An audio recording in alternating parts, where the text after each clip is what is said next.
Mi padre nunca habló de aquella expedición con ninguno de sus hijos. Ocasionalmente se le escapaba alguna frase, pero nunca nos dejó leer sus diarios mientras vivió. Estaban bajo llave. Mi padre nunca hablaba. Sí decía que lo había pasado mal. Nosotros éramos pequeños, un poco demasiado pequeños para escucharle, pero aparte de eso, nunca le oí hablar mucho de ello.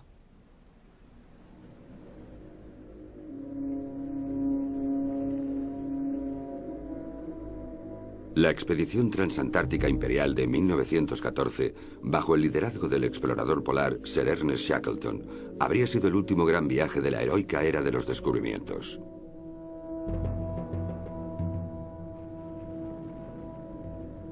Era un plan osado. Un pequeño grupo iba a cruzar el continente antártico por primera vez. Según la leyenda, Shackleton anunció la expedición en un ahora famoso anuncio.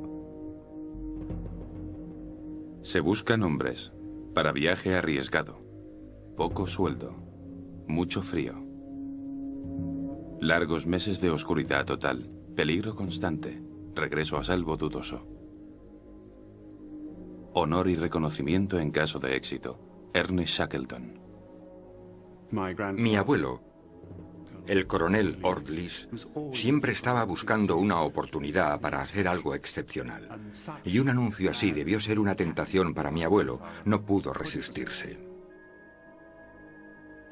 Chippy McNeish vio un anuncio en el periódico en el que se buscaban hombres para ir a la Antártida.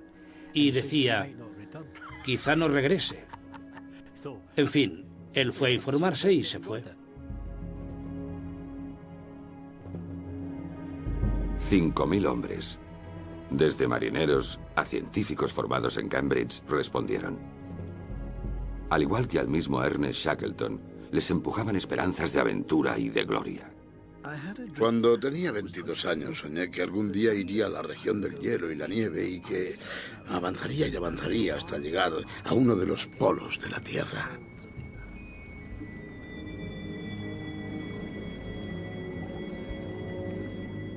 Con las exploraciones, Shackleton había ganado fama y un título de caballero, pero todavía no había hecho realidad su sueño.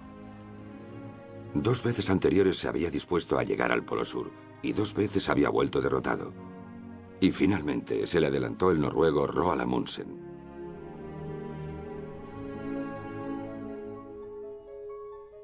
La nueva aventura de Shackleton cautivó la imaginación de los británicos, aunque no todos estaban impresionados.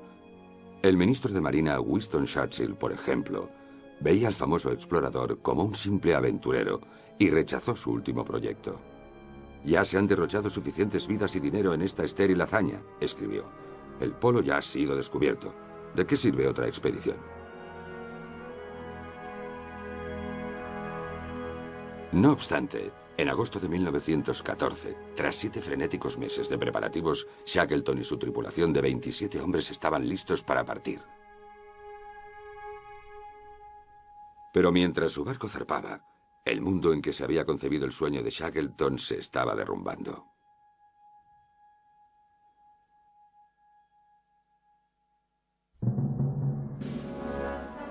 Estalló la Primera Guerra Mundial en Europa. Shackleton ofreció su barco y sus hombres a Gran Bretaña para la guerra.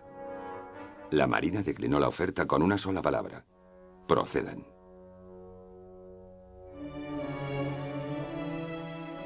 El barco de Shackleton, el Endurance, se llamaba así por el lema de su familia, por la resistencia a la conquista, una frase que resumía el espíritu y la fuerza del propio Shackleton. Estaba dispuesto a no repetir los errores anteriores que le habían costado el premio del Polo Sur. Siguiendo el ejemplo de los noruegos, Shackleton llevó consigo 69 perros de trineo canadienses.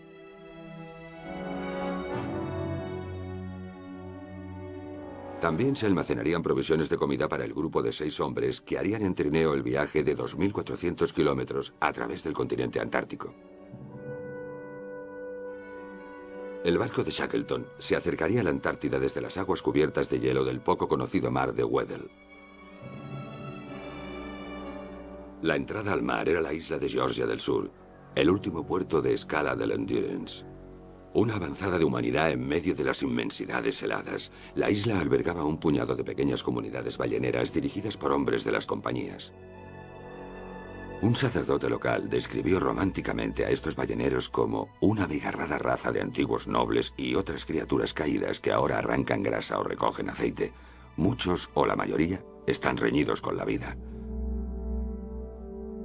Ernest Shackleton tenía algo en común con aquellos rebeldes y solitarios. Nacido en Irlanda, se había casado con la hija de un acomodado abogado inglés, pero era un marido y un padre indiferente. Un alma inquieta. Siempre había sido más feliz en sus largas expediciones. Una vez escribió a su mujer: a veces pienso que no sé hacer nada más que estar lejos en lo desconocido. Shackleton no era un hombre de 9 a 5, un hombre de rutinas. Quería ser un gran hombre. Buscaba grandeza, reputación. Y en cierto modo, creo que no se habría detenido ante nada por conseguir fama y fortuna. Durante todo el mes de noviembre, Shackleton y su tripulación esperaron, esperando que las condiciones inusualmente frías del mar de Weddell mejorasen con la primavera austral.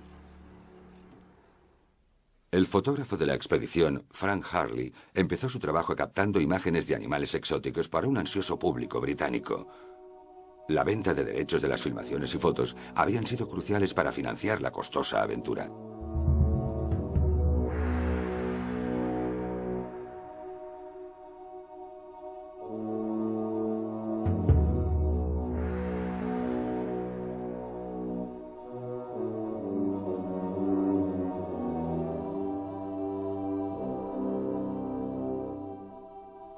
Piers Blackburn, un joven polizón galés, a veces hacía de ayudante de Harley. Blackburn se había enamorado del Endurance cuando había atracado en Buenos Aires camino del sur. La señora Chippy, el popular gato del carpintero que también iba en la expedición, se había caído por la borda durante el viaje y el barco había dado la vuelta para recogerle. La tripulación aprovechó la última oportunidad de enviar cartas a casa. El navegante Hubert Hudson escribió a su padre: Querido papá, solo unas líneas antes de zarpar. Hasta ahora nos lo hemos pasado muy bien y creo que nos va a ir bien. Espero volver a estar en casa dentro de 19 meses e ir directamente al frente. Qué gloriosa la época en que vivimos. A primeros de diciembre, Shackleton no podía esperar más y quería aprovechar el verano antártico. Había invertido todos sus recursos en la expedición y tras él, Europa estaba en guerra. Ya le habían arrebatado su sueño 2 veces.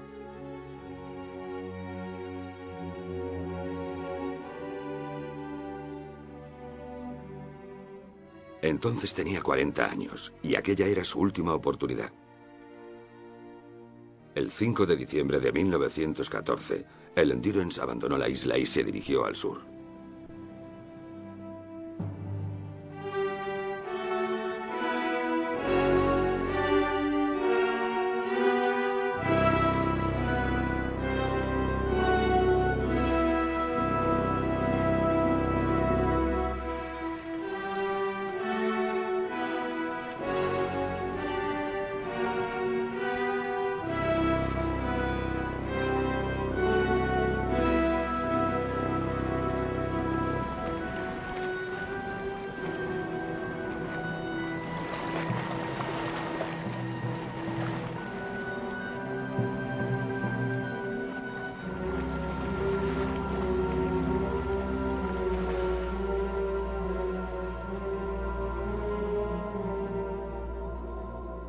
El tercer día se encontraron con el enemigo, las enormes masas compactas de agua de superficie conocidas como témpanos flotantes.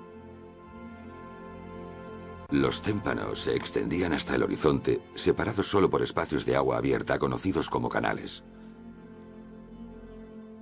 El reto sería navegar aquella maraña movediza de 1.600 kilómetros hasta llegar al continente.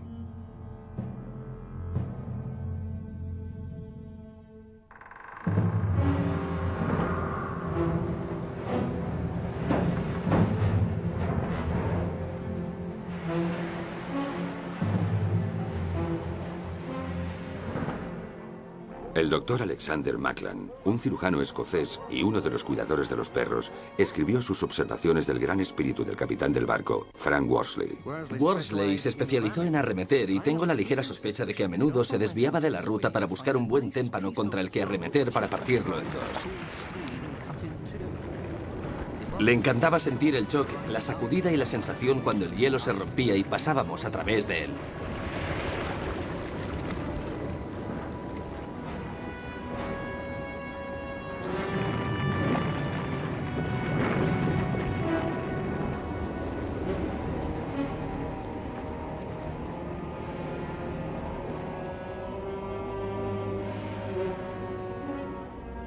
Algunos días el barco tenía que detenerse por el hielo. Otros recorría largos tramos en agua abierta. Tras 6 semanas de viaje, el Endurance estaba solo a 160 kilómetros del continente cuando entró en un campo de hielo duro que obligaba al barco a ir muy despacio. El capitán Worsley dejó constancia de una decisión fatal. Las características del hielo han vuelto a cambiar. Los témpanos son muy gruesos. No podemos abrirnos paso si no es con un gasto de energía muy grande. Por tanto, preferimos ponernos a la capa por el momento para ver si el hielo se abre cuando este viento del noreste se calme. Pero cuando amaneció, los hombres comprobaron que el hielo se había cerrado alrededor del barco. No se veía nada de agua en ninguna dirección. Pasaban los días y el hielo no daba muestras de ceder. El hecho que selló su destino era recordado años después por el meteorólogo de la expedición, Leonard Hussey. El 14 de febrero de 1915, la temperatura bajó de repente de 8 a 28 grados bajo cero. Y todo el mar se heló y nosotros nos helamos con él. Un canal se abrió inesperadamente a unos 400 metros del barco, ofreciendo una oportunidad de llegar a aguas abiertas. Por supuesto, no teníamos explosivos para abrirnos paso, solo teníamos picos y palas.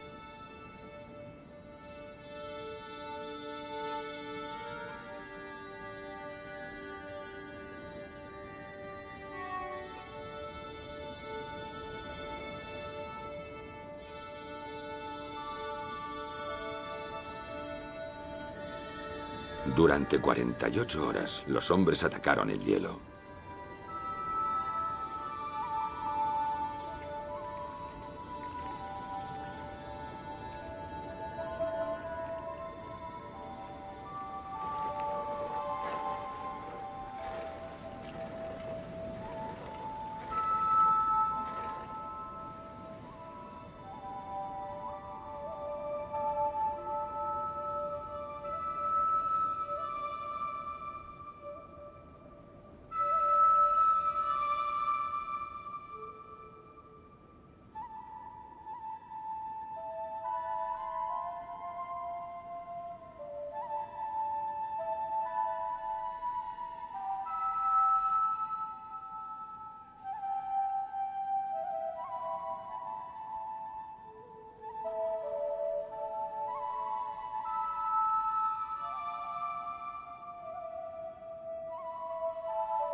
Frank Harley, quien filmó la agotadora lucha de los hombres por la libertad, escribió en su diario: Todos los hombres trabajaron hasta medianoche, cuando se hizo una medición de los 2/3 restantes. Lamentándolo, se decide abandonar la tarea, porque el resto del hielo es impracticable.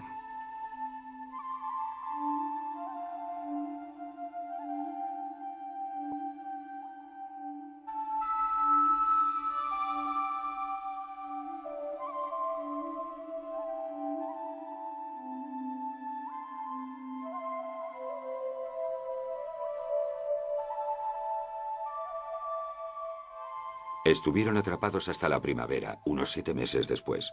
Fuera incluso de contacto por radio, nadie en el mundo sabía dónde estaban.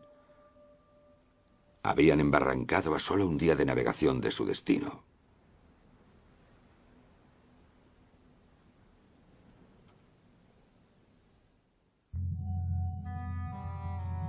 En su diario, el Dr. Maclan escribió: Era más que atormentador, era enloquecedor. Entonces Shackleton tuvo una de sus chispas de verdadera grandeza. No se puso furioso ni mostró hacia afuera la más mínima señal de decepción. Nos dijo simplemente y con calma que tendríamos que pasar el invierno en el hielo. Nunca perdió el optimismo y nos preparamos para el invierno.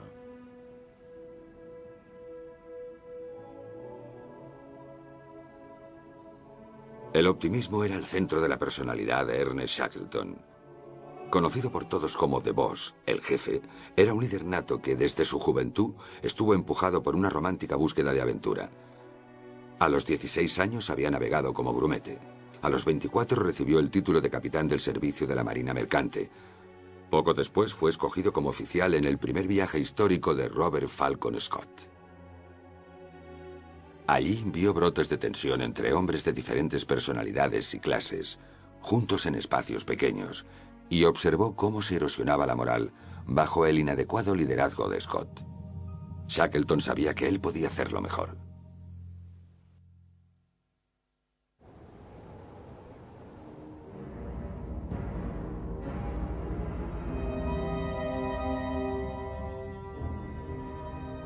Ahora su propia expedición estaba en apuros, atrapada en el hielo, yendo a la deriva hacia el norte.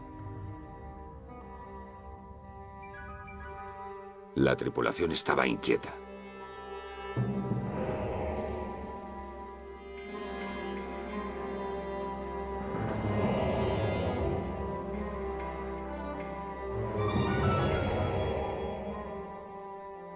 El coronel Thomas Ortlies, el almacenero y experto en motores, irritaba a todos con sus aires de superioridad.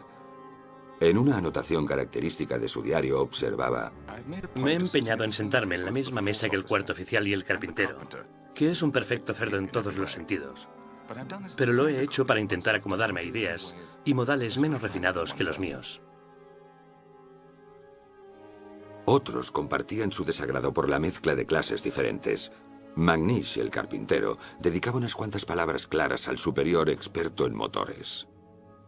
Ortlies está en cama con un tirón en la espalda. Ayer estuvo apartando nieve. El primer trabajo que ha hecho desde que salimos de Londres.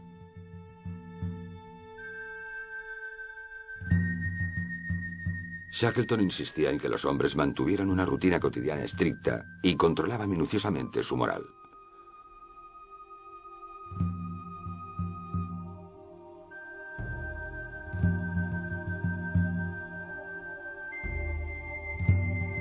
Cuando había amenaza de disensión, Shackleton estaba dispuesto a actuar contundentemente. John Pinson, un campeón de lucha de los pesos pesados, a quien pillaron intimidando a los marineros, fue llamado al camarote de Shackleton. Salió degradado. Todos, incluido el jefe, trabajaban juntos. El marinero Walter Howe recordaba: todos trabajaban. No importaba quiénes fueran o lo que fueran, sus cualificaciones no contaban para nada. El científico James Worthy fue asignado a una brigada de limpieza.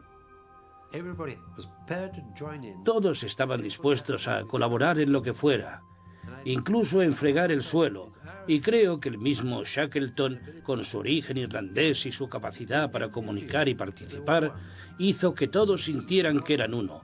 Eran un equipo, no unos frente a otros.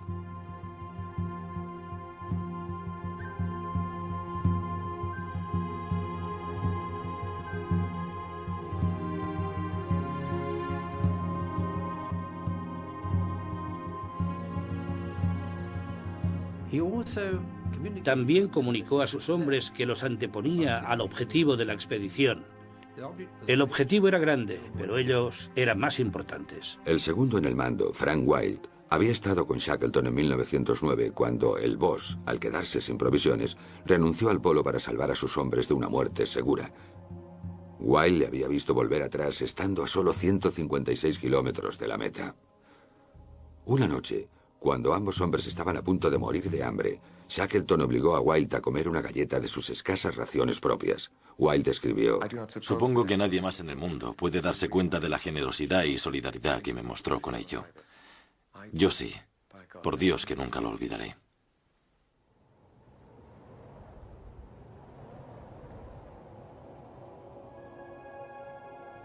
El terreno flotante formaba elevaciones por la presión y se hacía más difícil de negociar.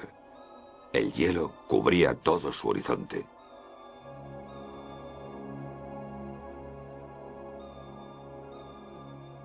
Mientras iban a la deriva, Shackleton recordaba el destino del barco Bélgica, que también se había quedado durante un invierno en el hielo, y su tripulación había sucumbido a las luchas internas y finalmente a la demencia.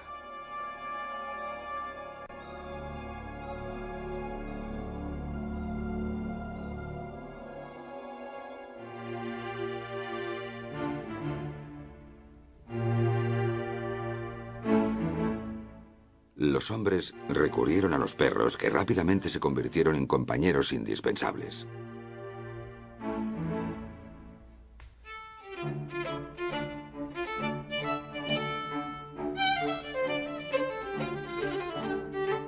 Harley escribió: Unas palabras sobre mis perros. Shakespeare, alias Tachko, Hollyhound y Buck Whiskers. Es un animal magnífico.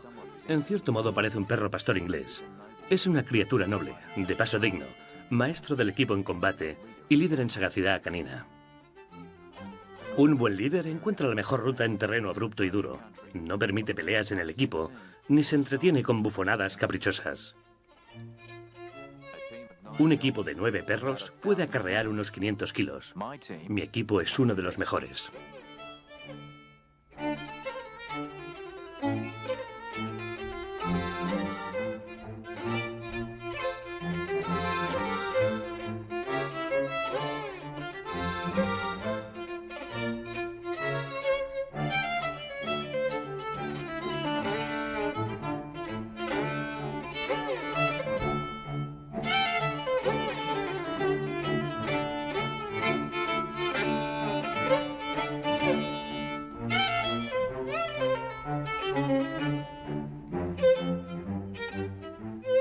El nacimiento de 4 cachorros cautivó a todos los hombres. Tom Crean, un marinero duro como era, se convirtió en su padre adoptivo.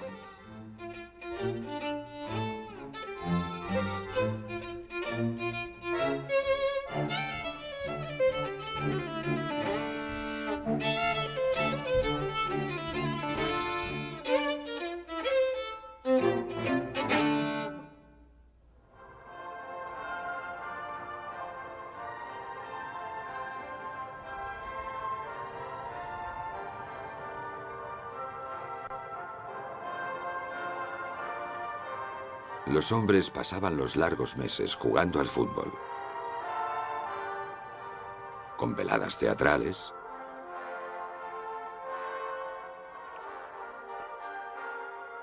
con conciertos semanales de gramófono,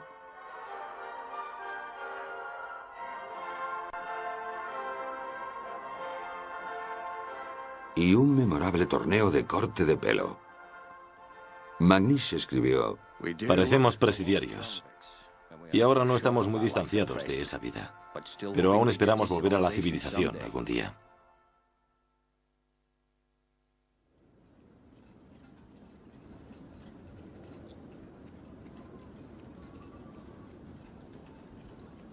En mayo llevaban más de 3 meses atrapados. El sol desapareció por el horizonte, dejando días oscuros como la noche hasta el final del invierno.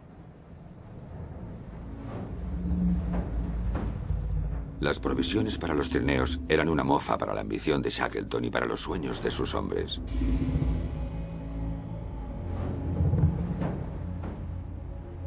Mientras tanto, siniestras fuerzas estaban actuando. El hielo, su viejo enemigo, amenazaba al indefenso barco. Bajo la presión de témpanos muy comprimidos, enormes bloques de hielo se plegaban y formaban crestas que amenazaban con aplastarlo.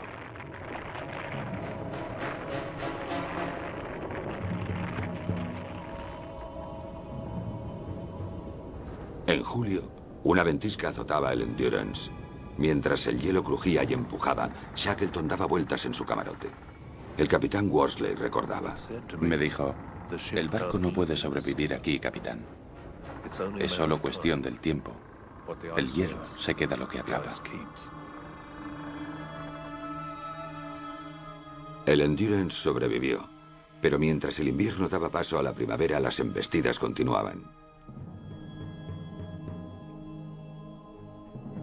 En una entrevista 40 años después, el marinero Walter Howe todavía recordaba el barco tambaleándose por los golpes. El hielo envolvió el lado de estribor y levantó el barco completamente y lo inclinó mucho hacia babor. Y la madera empezó a crujir. ¿Oían ustedes la madera crujir cuando el hielo aumentaba? Era inevitable. Era como fuegos artificiales o disparos de cañón.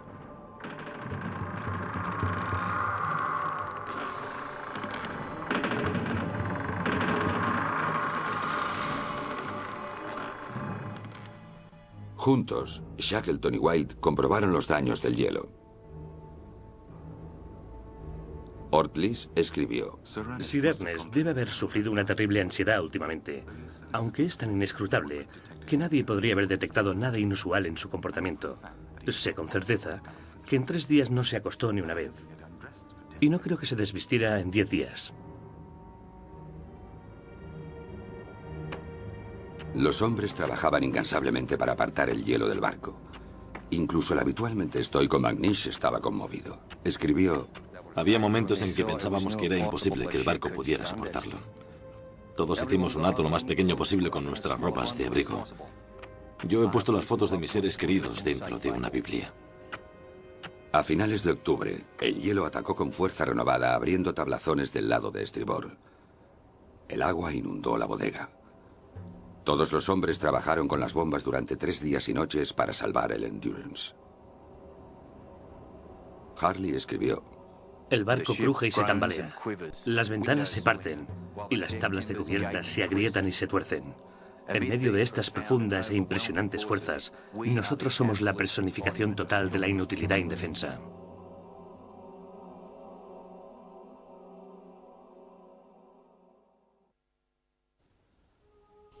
El 27 de octubre de 1915, 10 meses después de quedar atrapados en el hielo, Shackleton dio la orden de abandonar el barco. El marinero Howe recordaba: Shackleton envió a Frank Wild, quien nos explicó que teníamos que irnos.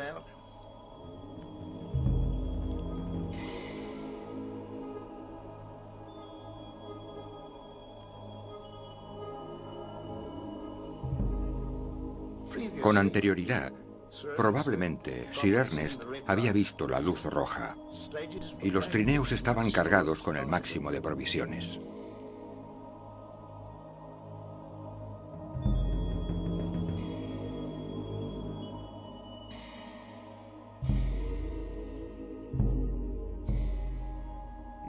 Hay que recordar que para un marinero su barco es su hogar. Y una vez abandona el barco, está perdido. Los aventureros de la expedición, las personas que esperaban quedarse y sabían a qué se enfrentaban, como Tom Crean y Worsley, el mismo Shackleton, Wild, se adaptaron un poco más fácilmente, aunque era duro.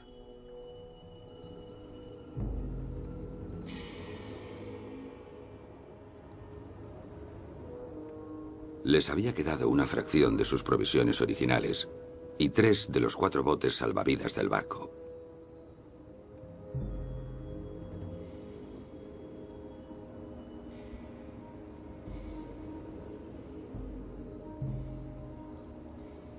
Estaban a menos 28 grados centígrados. Tenían tiendas y ropa, pero no había suficientes sacos de dormir de piel para todos. William Buckwell, un marinero americano, recordaba la lotería que organizó Shackleton. Hubo alguna trampa en la extracción, porque a Sir Ernest, el señor Wilde, el capitán Worsley y algunos de los otros oficiales les tocaron sacos de lana. Los buenos sacos de piel calientes les tocaron a los hombres que estaban bajo su mando.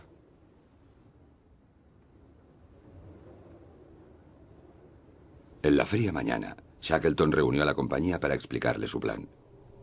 El doctor Macklin escribió: Como siempre con él, lo pasado, pasado estaba. Sin emoción, melodrama ni agitación, dijo: hemos perdido el barco y las provisiones, así que nos iremos a casa.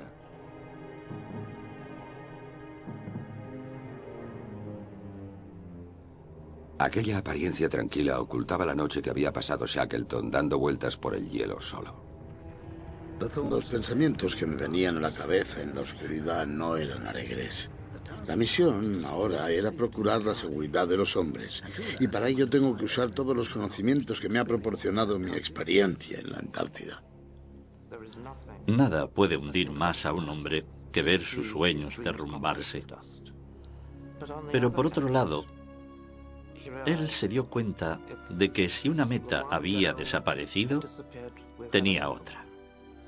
Y pensó: si no puedo atravesar el continente, haré que mis hombres vuelvan vivos.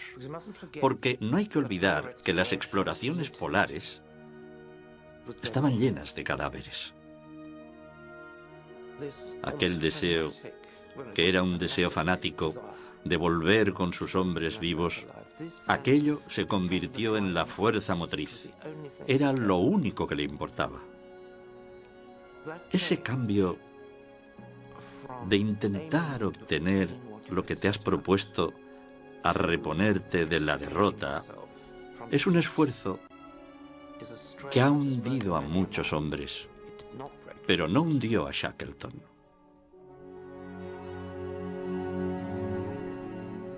El primer impulso de Shackleton fue ir a la tierra más próxima, a unos 563 kilómetros al oeste. Los hombres podían llevar 1 kilo de posesiones por cabeza, con pocas excepciones.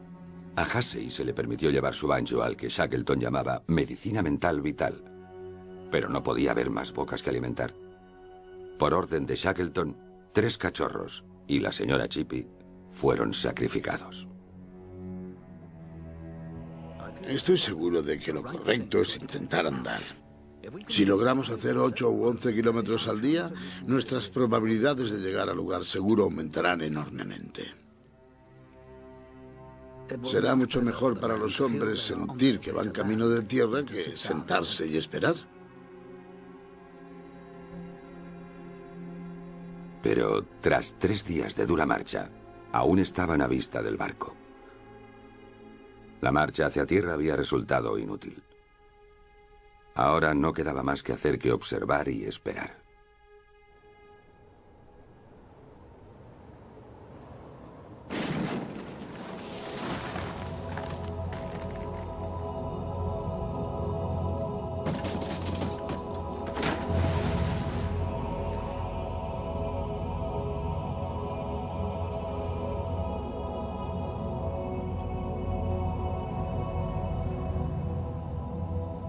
Se rescataron provisiones y comida del barco.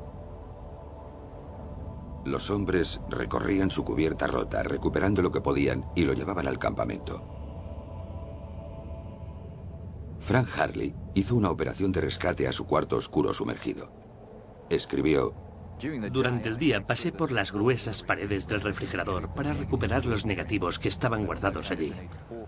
Los encontré bajo 1,5 metros de hielo y atándomelos a la cintura y buceando los saqué.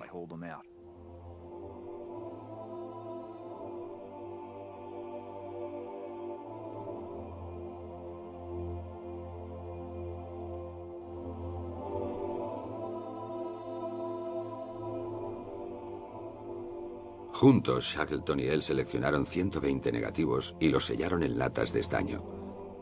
Shackleton obligó a Harley a destruir los 400 restantes para que no tuviera la tentación de recuperarlos más tarde. Harley solo se quedó con una cámara Kodak de bolsillo y 3 carretes. El 21 de noviembre, el barco roto se hundió completamente bajo el hielo.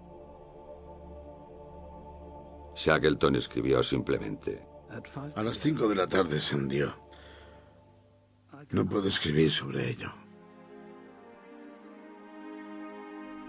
Ahora no quedaba nada del Endurance y su larga batalla, excepto las imágenes de Harley.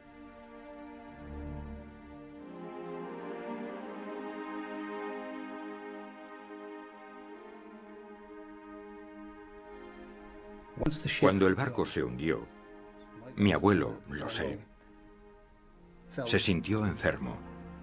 No se sentía bien sobre el hielo. Era algo nuevo. Él había visto nieve de niño, pero nunca había pisado un iceberg. Así que era un juego nuevo, por así decirlo. Lo que pensaban era, como cualquier ser humano, supongo, ¿vamos a salir vivos?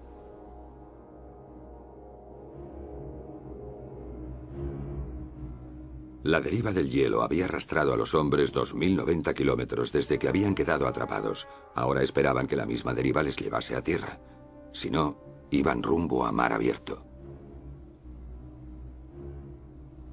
Harley escribió: es imposible concebir, incluso para nosotros, que estamos viviendo en una colosal balsa de hielo, que solo 5 metros de agua helada nos separan de 2000 brazas del océano y que vamos a la deriva, bajo los caprichos del viento y las mareas, hacia Dios sabe dónde.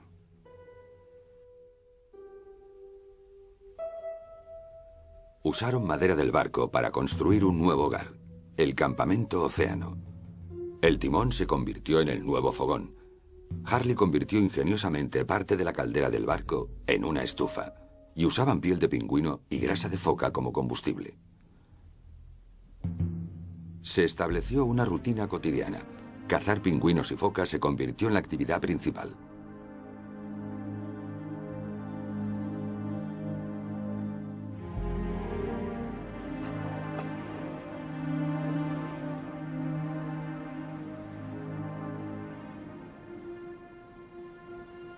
Todos los hombres sabían que el rescate era imposible. Conseguían seguir vivos, pero ¿con qué fin?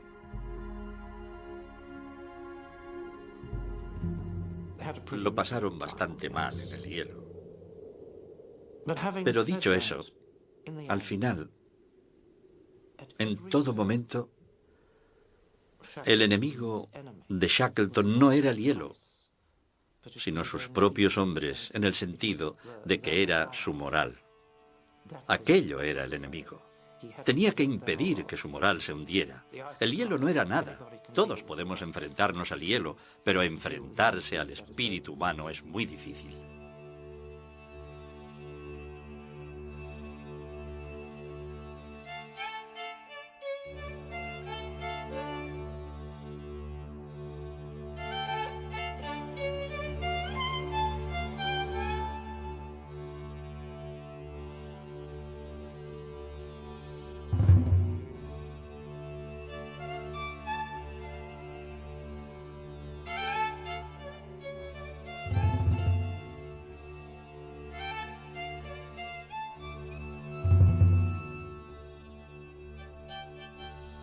Un mes después de abandonar el barco, un ataque de ciática tuvo a Shackleton en su tienda durante 2 semanas.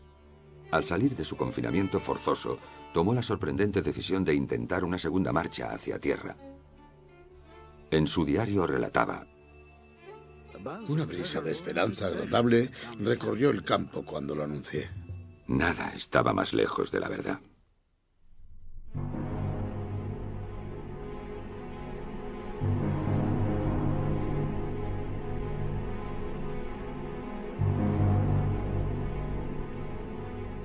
Una vez más, los hombres arrastraron los botes salvavidas que pesaban más de 1 tonelada cada uno, abriéndose camino por crestas que les obstaculizaban el paso.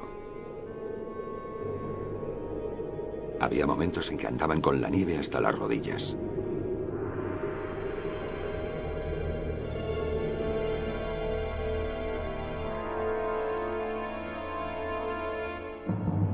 El 4.º día, McNish se plantó.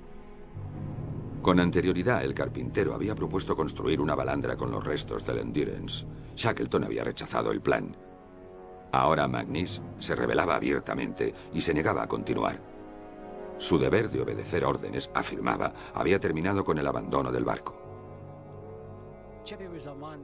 Chippy era un hombre al que no le gustaba que le dijeran lo que tenía que hacer.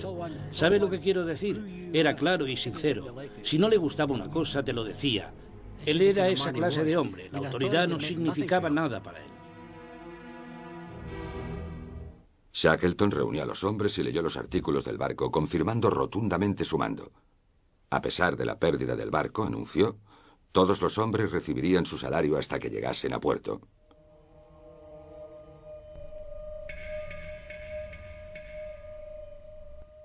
McNish se retractó. El motín se había evitado. Ningún líder al borde de la supervivencia puede tolerar la más mínima amenaza a su autoridad. Shackleton, de hecho, estaba dispuesto a disparar al carpintero si era necesario, y habría sido justificado, porque había un peligro oculto allí, y era que el carpintero solo estaba expresando las opiniones de otros 2 o 3 miembros de la tripulación, y es posible que de más. Y si no se hubiera aplastado aquello inmediatamente, todo el grupo se habría desintegrado. 2 días después del enfrentamiento con McNish, Shackleton se vio obligado a reconocer su propio error y puso fin a la marcha. En su diario, Shackleton escribió: Me acosté, pero no podía dormir. Estoy nervioso. Todos van bien excepto el carpintero. Nunca le olvidaré en estos momentos de tensión y dificultad.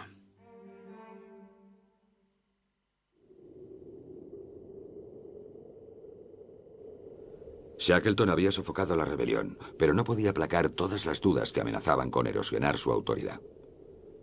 Una semana de agotador esfuerzo había dejado a sus hombres peor que antes, y habían tenido que abandonar material muy valioso. La vida en la nueva base, el campamento Paciencia, sería mucho más dura. Surgían más dudas sobre el criterio del jefe. Las reservas de comida se estaban agotando, pero Shackleton había impuesto limitaciones estrictas sobre la cantidad de carne de pingüino y de foca que se almacenaba, insistiendo en que les sacaría del hielo antes del invierno. Lionel Greenstreet, el primer oficial del barco, cuestionaba abiertamente la filosofía del jefe. Su sublime optimismo constante es, en mi opinión, una locura total. Todo iba a salir bien y no se tuvo en cuenta que las cosas podrían salir de otra manera. Y aquí estamos. Shackleton replicaba: Eres un maldito pesimista. Por una vez, Ortlieb expresó los temores de muchos. Necesitaban carne, escribía, por si tenían que pasar otro invierno en los témpanos. Era importante tener, al igual que municiones, tener provisiones. Y la famosa frase de Wellington no era que el ejército marcha con el estómago. Eso le parecía elemental a él.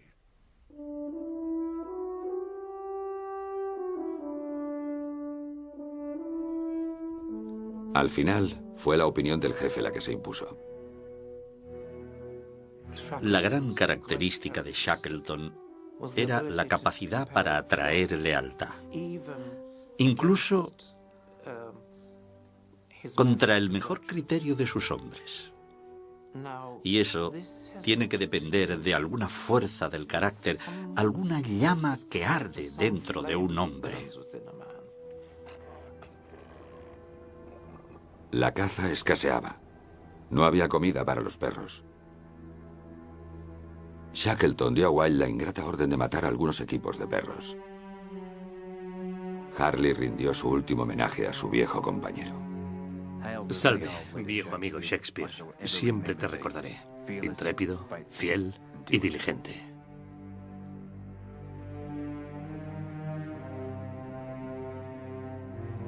En unas semanas mataron a los demás perros, y esta vez se los comieron. McNish escribió: Frank Wilde mató al último de nuestros perros, del que nos quedamos los 5 cachorros para comer.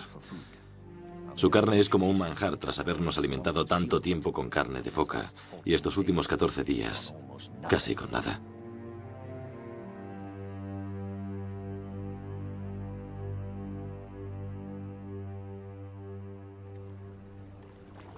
Mientras los hombres iban a la deriva hacia el borde del hielo, este empezó a desintegrarse a su alrededor. Un día, Ortlieb se despertó sintiéndose mareado. El hielo se había vuelto tan fino que se sentían los movimientos del mar a través de él. Pronto no quedaría nada debajo de ellos.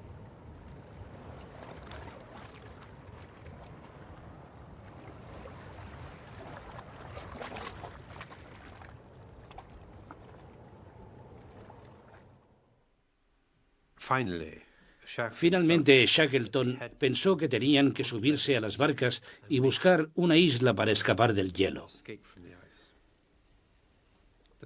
El problema era hacia dónde iban a ir. Y hay una intrigante colección de siluetas de islas que Worsley llevó consigo para saber dónde estaban cuando vieran un poco de tierra, porque, de lo contrario, ¿cómo sabían lo que iban a ver? Sus sistemas de orientación, por muy bien que los usaran, eran primitivos. Y se embarcaron en aquel viaje en barca, desde el hielo, sin saber dónde iban a ir a parar. Varias recaladas eran posibles. Las más próximas eran las islas Clarence y Elefante, a unos 160 kilómetros al norte. La isla Decepción, a unos 240 kilómetros al oeste, donde se sabía que había provisiones para marineros que habían naufragado. Shackleton escogió la isla Decepción. Los 3 pequeños botes salvavidas llevarían a los 28 hombres en un viaje que nadie sabía cuánto duraría.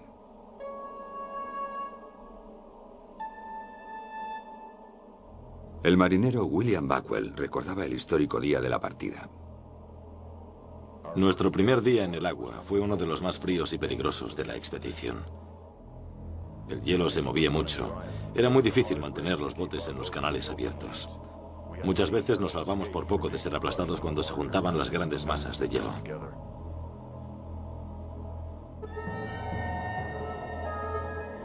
Durante los primeros días del viaje, sacaban los botes del agua cada noche para dormir.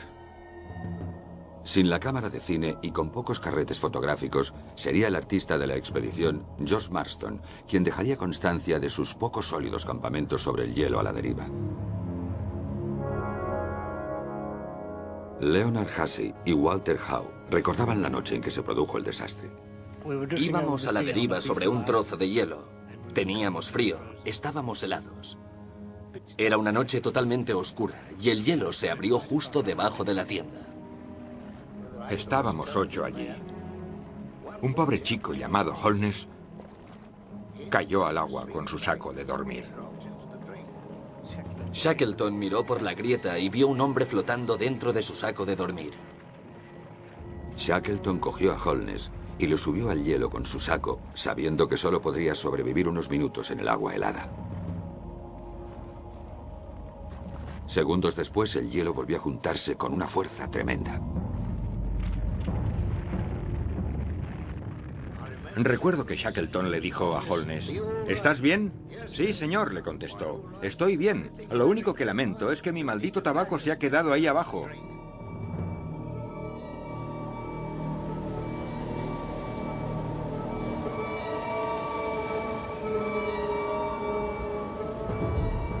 Shackleton escribió: Ráfagas constantes de lluvia y nieve nos impedían ver las estrellas y nos empapaban. De vez en cuando, las espectrales sombras de petreles blancos y plateados y de gaviotas árticas destellaban cerca de nosotros. Y por todas partes se oía el suplido de las orcas. Sus silbidos cortos y agudos sonaban como repentinos escapes de vapor.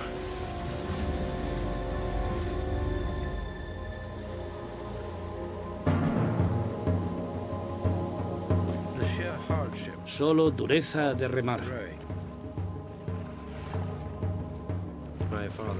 Mi padre decía que al final de un turno tenían que despegarte las manos de los remos, y es muy difícil imaginar lo que se debe pasar cuando intentas dormir con las manos totalmente heladas, la ropa probablemente empapada y con hambre. Los días pasaban remando penosamente y achicando agua. No lograban encontrar hielo estable y ahora pasaban las noches esperando impotentes en el negro mar. Para completar su desgracia, muchos hombres padecían disentería. Creo que solo tomaban una bebida caliente al día. Y decía que solo comían una galleta de barco, la cual, según sus propias palabras, se mira para desayunar, se chupa para comer y se come para cenar. Lo que impidió que se derrumbasen fue la fuerza de voluntad de Shackleton, su liderazgo. Aquella llama que ardía en su interior, y eso se manifestaba de diferentes maneras, ya fuera con Shackleton haciendo de marinero consumado en la proa del bote, conduciendo a su pequeño escuadrón al lugar seguro, o haciendo de madre para sus hombres, volviéndose de pronto para consolar a alguien o para prepararle comida, y actuando básicamente como una gallina con un pollo. Y al minuto siguiente era un rigorista haciendo avanzar a sus hombres.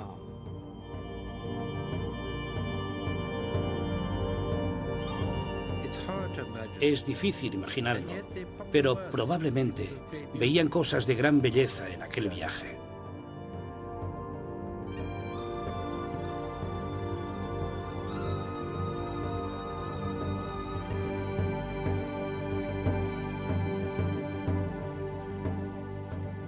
Íbamos atados los 3 botes por el mal tiempo.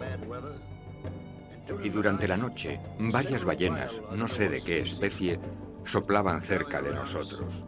Y si hubieran tocado una de las cuerdas, sin duda los 3 botes habrían desaparecido. Y nosotros también. Durante días y noches sin dormir, los timoneles manejaron los timones. Cuando Worsley terminó su turno, tuvieron que acostarle en el bote y abrirlo lentamente de su posición acurrucada como una navaja.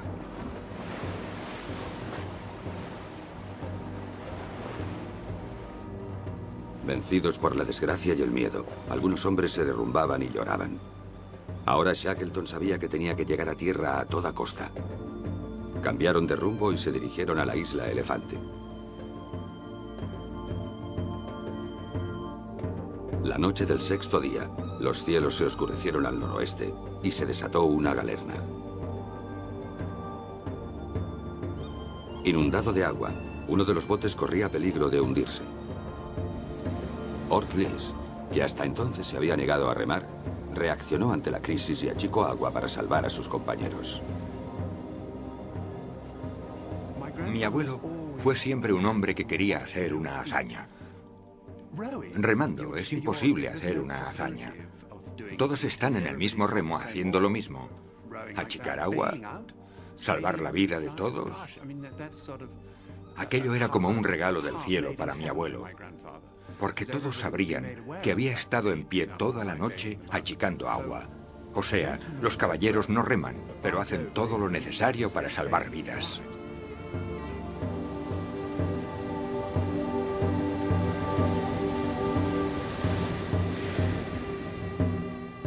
Cuando amaneció, Shackleton escribió: El cielo estaba muy nublado por la mañana. A las 7 de la mañana estábamos justo debajo de los acantilados que quedaban sumergidos en el mar antes de verlos. La isla Elefante. Los hombres habían estado 7 desoladores días en el mar y más de 7 meses sobre hielo a la deriva. Hacía 1 año y 4 meses que no tocaban tierra.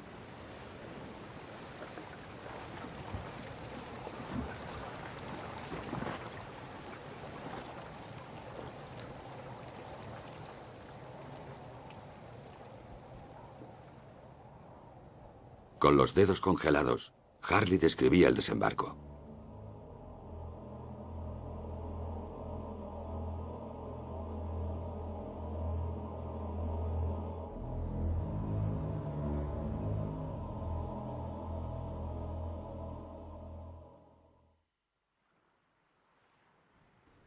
En su diario, Harley escribió: Muchos hombres estaban demacrados por el agotamiento, la fatiga y el frío. Muchos sufrían aberración temporal. Otros temblaban como si tuvieran perlesía. Los hombres se tambaleaban por la playa como borrachos. Algunos enterraban sus caras en las piedras. Wordy recordaba comportamientos más estremecedores. Algunos hombres estaban medio locos. Uno cogió un hacha y no paró hasta que hubo matado unas 10 focas.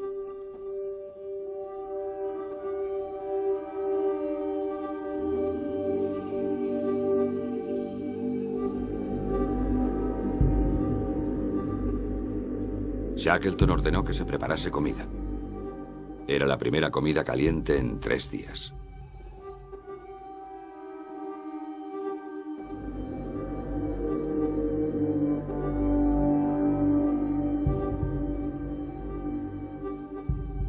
Harley describía la primera noche. Montamos las tiendas rápidamente, nos metimos en ellas y nos dormimos profundamente casi al instante. Qué maravilla despertarse y oír los graznidos de los pingüinos mezclados con el mar. Dormirse y volver a despertar y sentir que es real. Hemos llegado a tierra.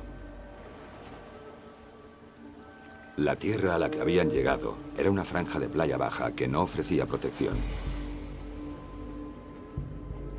2 días después, Shackleton condujo a los hombres a una segunda base en el lado occidental de la isla.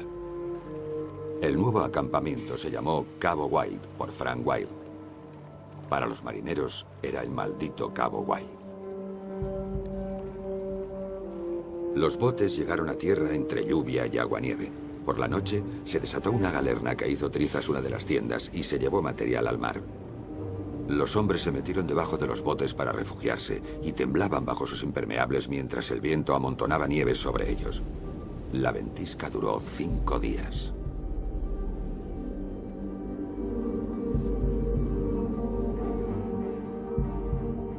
Creo que esta mañana he vivido el momento más desgraciado de mi vida. Todos los intentos parecían inútiles y el destino parecía totalmente decidido a hundirnos.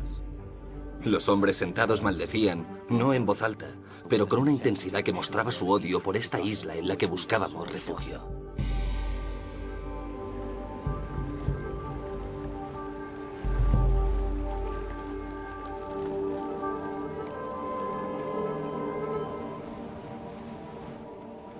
Shackleton había salvado a sus hombres en el sentido de que los había sacado a todos con vida del hielo y estaban en tierra firme. Pero ahora, ¿cómo iban a volver a la civilización?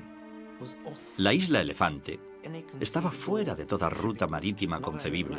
No solo eso, estaba fuera de las rutas de los balleneros y cazadores de focas que solían ir al sur. Así que, de algún modo, Shackleton tenía que llevar a sus hombres a un puerto de escala, aunque fuera en una isla solitaria donde fueran los cazadores de focas. Ante las imposibles probabilidades, Shackleton tomó una decisión arriesgada. No esperaría, navegaría en busca del rescate. Cabo Horns, la tierra más próxima, estaba fuera de su alcance porque significaría navegar contra los vientos dominantes, pero en la ruta de los vientos del oeste estaba la isla de la que habían salido, Georgia del Sur. Hicieron un plan. Shackleton navegaría 800 millas por el océano más peligroso del mundo con un bote de 7 metros de largo. Empezaron a trabajar inmediatamente en el James Caird. Previamente McNish había levantado las regalas con madera de cajas de embalaje. Ahora sacaba madera de los otros 2 botes para reforzarlo. Las juntas se sellaban con las pinturas al óleo de Marston y sangre de foca. La cubierta era de lona. McNish no solo era un buen carpintero de navío, sino que al parecer tenía algo más. Tenía un toque de ingenio. Una auténtica capacidad para improvisar, para sacar algo de nada. Y creo que eso va unido a cierta tozudez, cierta cabezonería. Y aquí tenemos otra paradoja. Él era el amotinado que se había vuelto bueno. Shackleton escogió a los marineros más fuertes y curtidos para el viaje. Con gran orgullo, McNish escribía sobre su inclusión en la tripulación de 6 hombres. Le acompañarían Tom Crean y Tim McCarthy, ambos marineros irlandeses y partidarios del viaje a la isla Elefante. El contramaestre degradado John Vincent también fue redimido. Shackleton reconoció su fuerza y destreza, resultado de sus años pasados en barcos arrastreros en las brutales condiciones del Atlántico Norte. El capitán Frank Worsley había orientado los botes hasta la isla Elefante. Ahora tendría que encontrar una pequeña mota de tierra en un océano infinito. Dando vueltas por la playa, revisaba una y otra vez el cronómetro, que sería crítico para la orientación. Frank Wild, la mano derecha de Shackleton, estaría al mando de los hombres que se quedaban. La expedición se dividía por primera vez, y a Wilde le quedaba la nada envidiable misión de cuidar de 21 hombres desmoralizados y parcialmente incapacitados en una isla desierta azotada por el viento.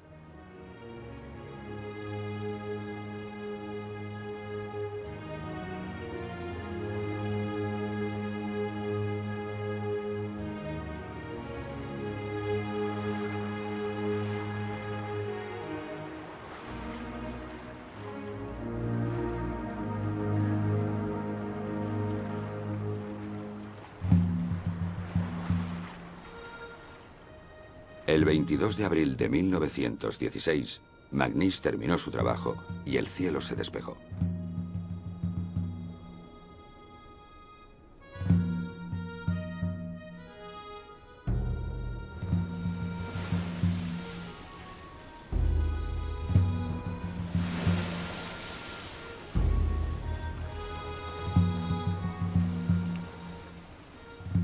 Arrastrado al agua, el Kert fue cargado con 2 toneladas de lastre de piedras para darle estabilidad entre las enormes olas. Se obtenía agua fundiendo laboriosamente hielo sobre un fuego de grasa de ballena y se guardaba en barriles. Cargaron comida para 4 semanas. Sabían que luego no podrían sobrevivir.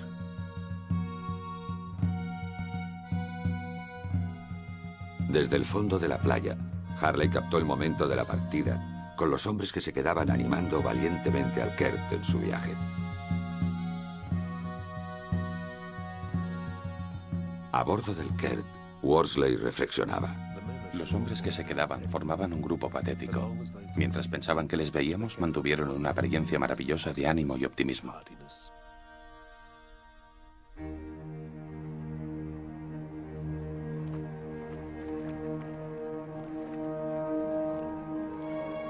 La isla Elefante desapareció en la distancia mientras el Kert partía en un día raro de sol y mares tranquilos.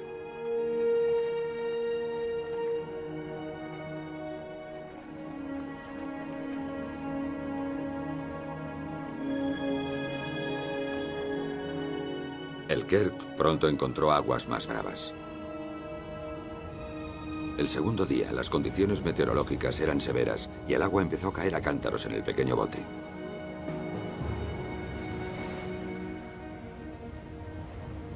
Frank Worsley recordaba. Golpeados y empapados sin tener nunca un intervalo suficientemente largo para que nuestros cuerpos calentasen nuestras ropas humeantes. Se nos habían hinchado los pies y las piernas y empezaban a estar superficialmente congelados con una temperatura a veces de casi 20 grados bajo cero. McNish intentó llevar un libro de bitácora, pero el 9º día lo interrumpió bruscamente. Trabajaban constantemente en turnos de 4 horas. 3 hombres intentaban dormir en vano sobre el lastre de piedras abajo, mientras otros 3 hacían guardia arriba, achicando, bombeando, arreglando las velas, luchando por mantener el Kert a flote.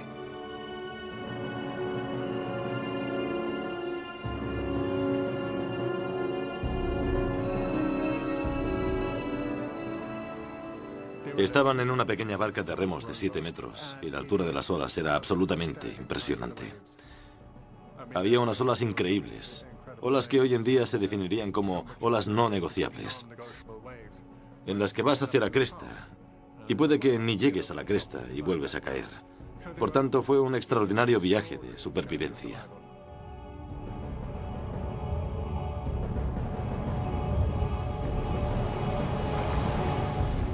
Al final, todo dependía de Worsley. Había aprendido a navegar entre las altas olas del Pacífico Sur, pero nada podía compararse con su reto de aquel momento. Para marcar la posición del Kert, Worsley tenía que interpretar la relación del sol con el horizonte, pero el sol raramente aparecía en el cielo nublado y era casi imposible encontrar el horizonte detrás de las olas. Incluso para intentar una medición con el sextante, tenía que ser sostenido por un hombre a cada lado mientras el bote se abría camino a través del agua. No hay que olvidar que cada error de 1 grado que se comete son 60 millas de latitud. Y ellos solo tenían unas 10 millas de deriva en 800 millas para llegar al lugar seguro. En 800 millas de tormentoso viaje, Worsley solo pudo tomar 4 mediciones. El resto del viaje se orientó por pura deducción, por su experiencia en el cálculo instintivo de la velocidad y la dirección, o por adivinación, como lo llamaba él.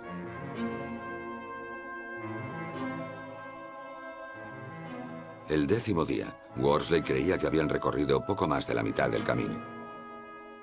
Y escribió: 2 de los hombres estaban a punto de morir. Shackleton tenía un dedo sobre el pulso de cada uno de ellos. Cuando notaba que el hombre parecía muy frío y temblaba, ordenaba que se preparase inmediatamente otra bebida caliente y se nos sirviera a todos. Nunca dejó que los hombres supieran que lo hacía privándose él.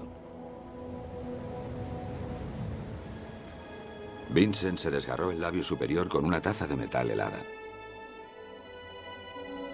Oh, Dios, debían estar desesperados. La situación tenía que ser desesperada. A mi padre se le congelaron las 2 orejas. Las tenía como huesos. La tarde del 7 de mayo, tras 14 días en el mar, un trozo de kelp flotaba junto a ellos. Estaban cerca de tierra. Worsley recordaba aquel momento. Nos miramos unos a otros con risitas alegres y tontas. El pensamiento predominante era: lo hemos conseguido.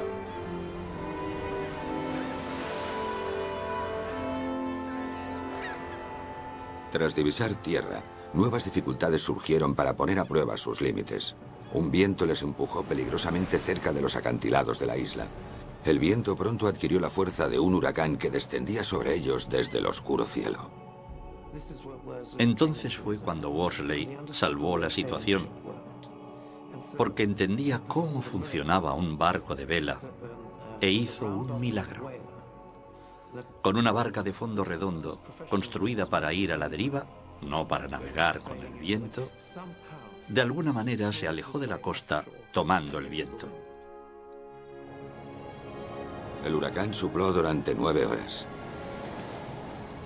Luego el viento cambió, alejándoles de la destrucción. Shackleton escribió: Estuvimos frente a la costa, cansados, casi al borde de la apatía. La tarde del 10 de mayo, tras 17 días en el mar, el James Caird navegó hasta la entrada de la bahía del Rey Hakon en Georgia del Sur. Mientras anochecía, la barca encontró una marejada y tocó la playa. Un pequeño arroyo fluía cerca y los hombres cayeron de rodillas y bebieron.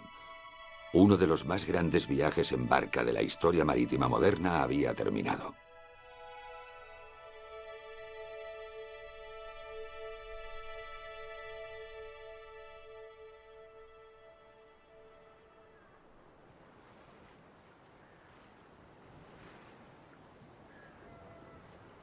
Por encima de ellos, la colina estaba cubierta de hierba, la primera vegetación que veían en 17 meses. McNeice recordaba: Subí a la colina y me acosté sobre la hierba. Y me vinieron a la mente los viejos tiempos en casa, sentado en la ladera de la colina, mirando al mar.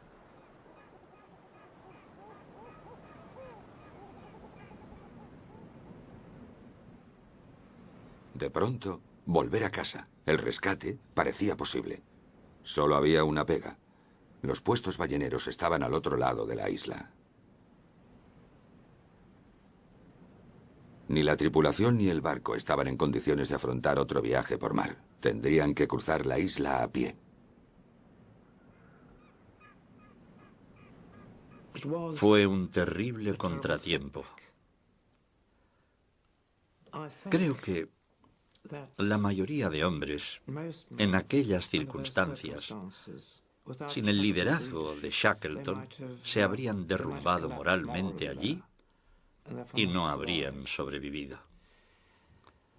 Él se lo tomó todo de una manera muy práctica. Daba la impresión de que todo iba a ir bien al final. Su único mapa solo mostraba la línea costera de la isla. El interior era desconocido. Helada e impotente, presa de ventiscas repentinas y vientos huracanados, los balleneros la consideraban impenetrable. Aquel caos de picos y glaciares nunca había sido atravesado.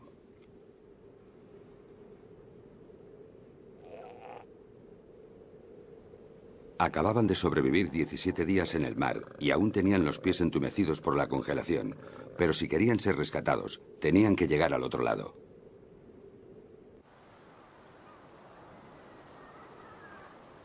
Shackleton decidió llevarse consigo a Crean y Worsley, dejando atrás a los otros hombres que no estaban en condiciones para el viaje.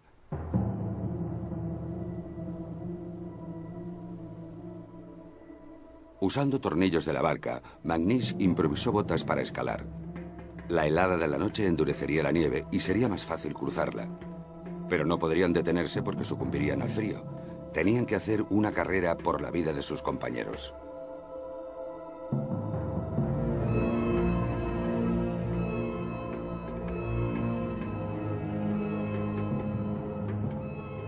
Demasiado débiles para llevar nada más que lo puramente necesario, los tres hombres se llevaron una cuerda y una zuela de carpintero como único equipo. Aprovechando la luna llena y el tiempo en calma, salieron a las 3 de la madrugada hacia el puesto ballenero de Stromness. Bajo la engañosa capa de nieve había campos de hielo llenos de grietas. Un mal paso podía suponer la muerte. A medida que el día avanzaba, ellos recorrían un desconcertante laberinto de crestas y llanos.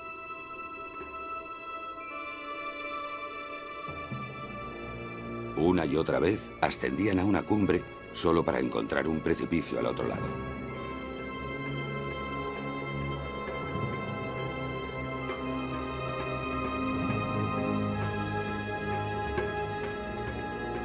Shackleton recordaba: entonces sentíamos la dureza de la marcha a la que no estábamos acostumbrados. Habíamos andado poco desde enero y nuestros músculos no estaban a tono. Al anochecer, estaban de nuevo sobre un difícil paso con demasiada pendiente para bajar.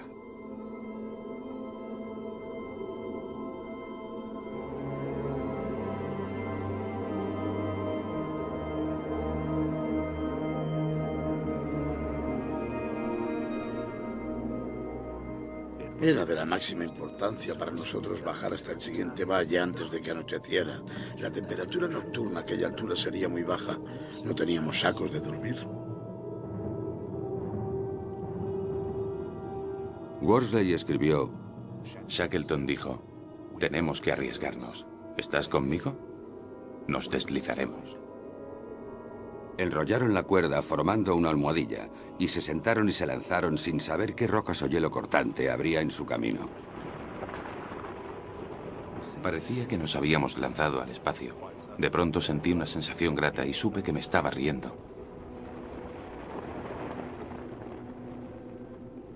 Acabamos en el fondo, en un banco de nieve.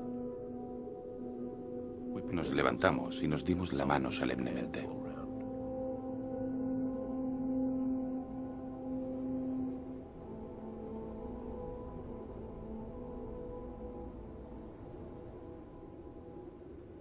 Siguieron marchando toda la noche hasta la mañana. Shackleton escribió: a las 5 de la mañana estábamos a los pies de las estribaciones rocosas de las montañas. Estábamos cansados y el viento que soplaba desde las montañas nos helaba. Pensé que quizá podríamos mantenernos calientes y descansar. En unos minutos, mis dos compañeros estaban dormidos.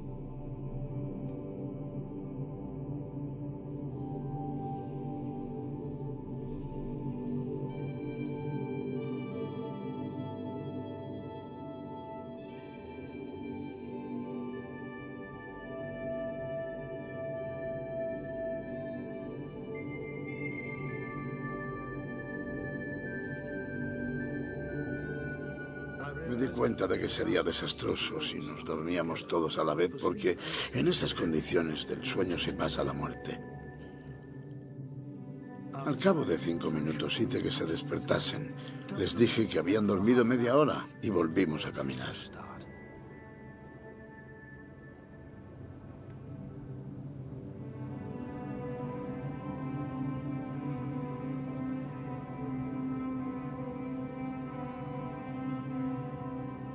A las 6:30 de la mañana habían subido a un risco desde donde se veía un sitio que les resultaba familiar de 1 año y medio antes, la Bahía Fortuna. Stromness estaba a la vuelta de la esquina. A las 3 de la tarde del 20 de mayo, Shackleton, Worsley y Crean llegaron al puerto Stromness. Habían hecho 36 horas de marcha.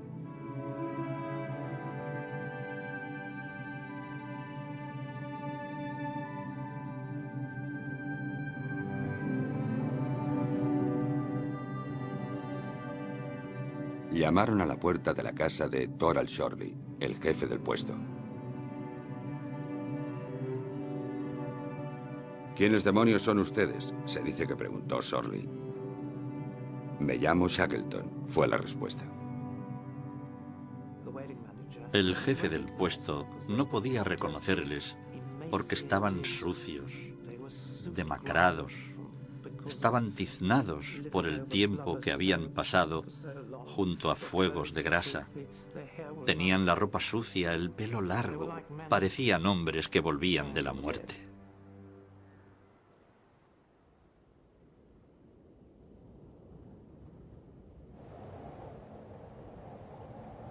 Aquella noche el tiempo empeoró.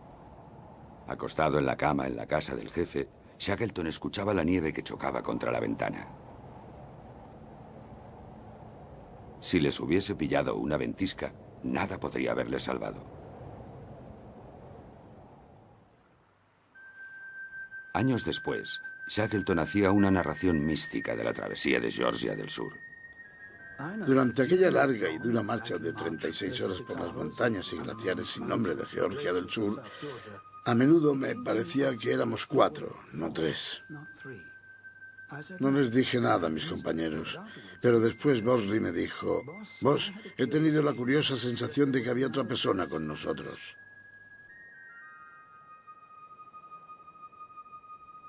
Supongo que el cuarto hombre era el de arriba. Tuvieron que ser muy religiosos por encima de todo. Sin duda.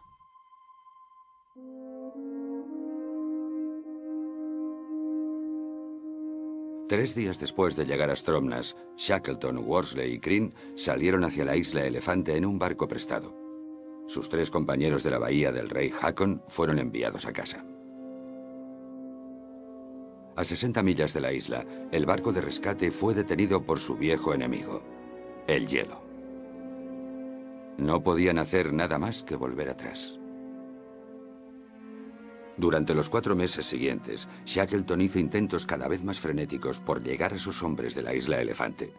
Por fin, a finales de agosto, el gobierno chileno le prestó un pequeño remolcador llamado el Yelcho, y Shackleton, Worsley y Crean salieron en su cuarto intento de rescate.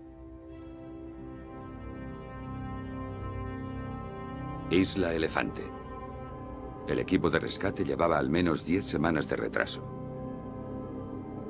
En su diario, Ortlieb escribió: 26 de agosto de 1916. Otro día maldito, muy oscuro y con lluvia. La poca carne de foca que nos queda está podrida, porque la hemos aprovechado tanto que solo queda la más descompuesta. Los 22 hombres pasaron el oscuro invierno viviendo en una pequeña cabaña hecha con los botes volcados. Vivíamos 22 hombres en una pequeña cabaña oscura. El tiempo era espantoso. Había ventiscas y tormentas de nieve casi constantemente. La gran dificultad, por supuesto, era la falta de agua. Había mucha agua helada por todas partes, pero a esas temperaturas no se puede chupar el hielo. Si lo haces, te quemas los labios y la lengua como si hubieras chupado un trozo de hierro al rojo vivo. Así que llevábamos unos trocitos de hielo a los sacos de dormir por la noche en una vieja lata de tabaco. Y si estabas muy quieto por la noche, algunos de los trozos se fundían, y por la mañana tenías una cucharadita de agua para desayunar. Por supuesto, la comida era muy escasa.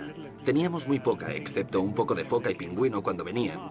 Y Marston, que estaba con nosotros, tenía un pequeño libro de cocina del que nos leía una receta por noche. Estábamos todos muy quietos y solemnes, sugeríamos cambios y mejoras por turnos, y cuando el último hombre había terminado, nos dormíamos soñando con los platos que rechazaríamos cuando volviéramos a casa. Es difícil imaginar lo hambriento que puede estar un hombre. Cuando habíamos comido nuestras raciones y todas las focas y pingüinos que podíamos cazar, entonces nos mirábamos unos a otros sin ninguna enemistad.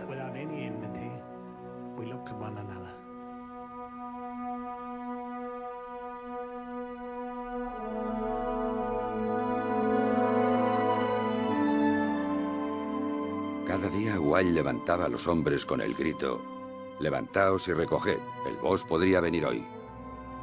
Pero a finales de agosto, incluso Wilde había perdido la esperanza en el regreso de Shackleton. Ordlis resumió la situación. La idea de que venga un barco se hace cada vez más remota, mientras hacemos preparativos para enviar uno de nuestros 2 botes. Wilde y otros 4 hombres irán en el Dudley Docker y se abrirán camino de isla en isla de las Shetlands del Sur hasta llegar a la isla Decepción, a unas 250 millas. Es una gran empresa.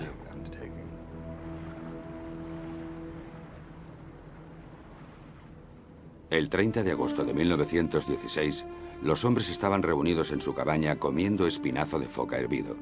Marston y Harley se habían quedado fuera quitando la concha a unas lapas que habían recogido. De pronto, Marston metió la cabeza en la cabaña. Macklin recordaba: Marston entró preguntando si no sería buena idea enviar señales de humo. Wilde preguntó qué pasaba y Marston contestó con las palabras mágicas: ¡un barco!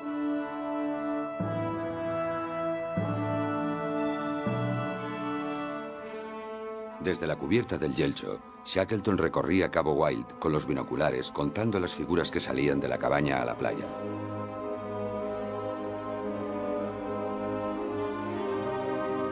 Frank Worsley recordaba: 2, 5, 7. Y luego un grito exultante: «Están todos ahí, capitán, están todos a salvo».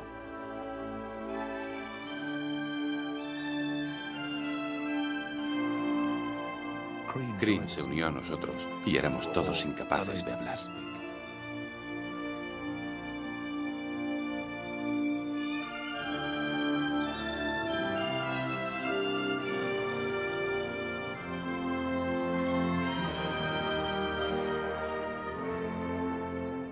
Todos los hombres estaban a salvo. No se había perdido ni una vida.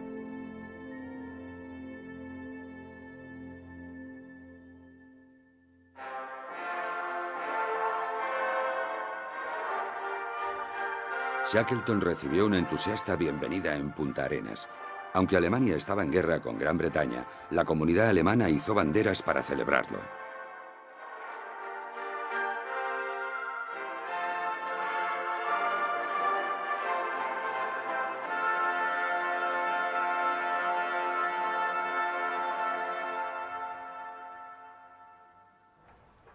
La tripulación del Endurance volvió a una Gran Bretaña que se parecía poco a la que habían dejado 2 años antes. Cuando Shackleton y sus hombres se fueron de Inglaterra, la Gran Guerra acababa de empezar y sus mentes estaban todavía en la Inglaterra eduardiana. Pero cuando volvieron a la civilización, entraron en el mundo moderno y la guerra era incomprensible para ellos. Y debido a la gran carnicería de los campos de batalla de Europa, Shackleton más bien desapareció. En cualquier caso, no era el héroe que se quería en Inglaterra en aquella época. Los británicos querían héroes muertos y tenían infinidad de héroes muertos.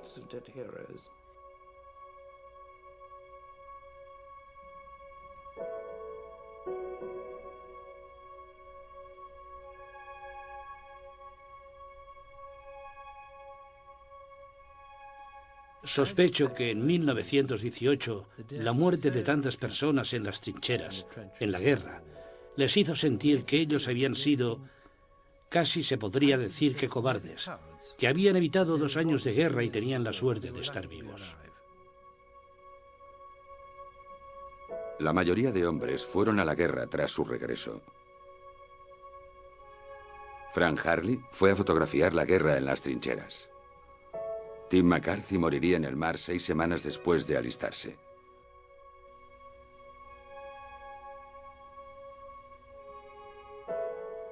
McNish emigró a Nueva Zelanda y trabajó en los muelles hasta quedar inválido por un accidente. A la mayoría de los miembros de la expedición se les concedió la medalla polar, pero Shackleton negó dicho honor a McNish y a otros 3. La breve rebelión en el hielo le costó cara al carpintero.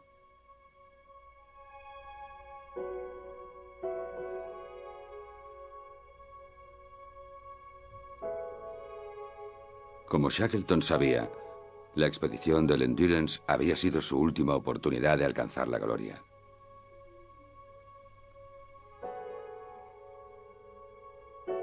En 1921 volvió a ir al sur acompañado por algunos antiguos tripulantes del Endurance: Worsley, Macklin, Green, Hussey y Frank Wild. El objetivo de la expedición no estaba claro. Lo único que importaba era que iban al sur otra vez. La noche de su llegada a Georgia del Sur, Shackleton tuvo un ataque al corazón y murió.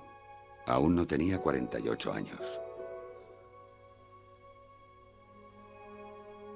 A petición de su esposa, sus hombres le enterraron en el pequeño cementerio de la isla.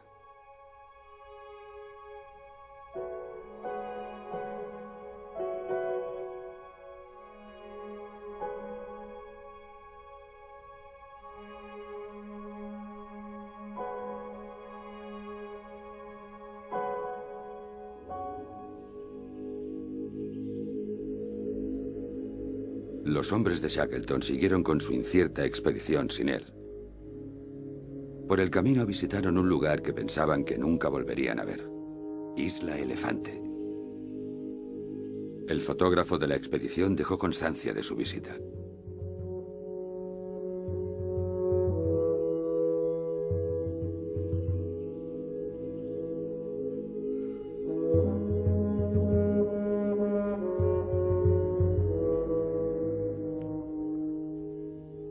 Al volver a ver el lugar de su oscuro invierno, les invadió una inesperada nostalgia. Macklin. Estábamos mirando con binoculares, identificando y reconociendo viejos lugares familiares. ¡Ah, qué recuerdos! ¡Qué recuerdos! Venían a la cabeza como una gran inundación y nos hacían llorar. Y al sentarme e intentar escribir, una gran emoción me invade y veo que no me puedo expresar. Una vez más veo las viejas caras y oigo las viejas voces. Viejos amigos repartidos por todas partes. Pero expresarlo todo me parece imposible.